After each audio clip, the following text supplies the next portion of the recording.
Like keep your bandit you got. They keep you on the body.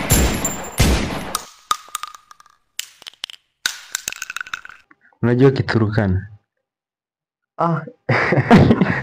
Wewe nakumbuka kuna siku fulani na mama nilikuwa nimegonjeka ugonjwa, nilikuwa nimeshikwa na wadudu kwa mwili, alafu nikawa na vidonda.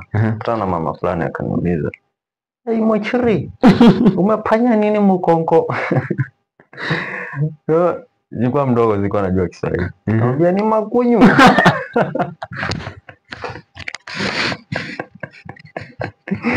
Ni makunyu. Sasa Makunyu maana yake ni wadudu, makunyu, igunyu.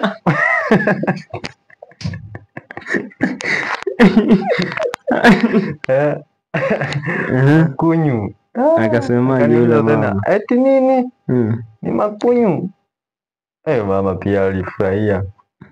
Hivi unajua kuongea Kiturkana kabisa ama? Najua. Kwanza wanasalimianaje wale Waturkana? Najua kwanza ama. Ediakan kusema jamaangu.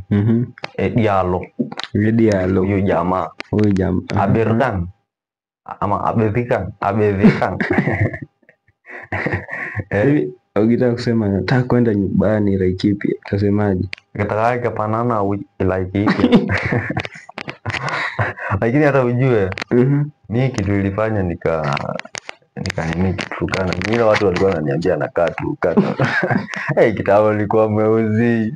Hadi sasa wewe ni mweusi. Bado saizi sana. Like keep your bandit you got. They keep you on the body.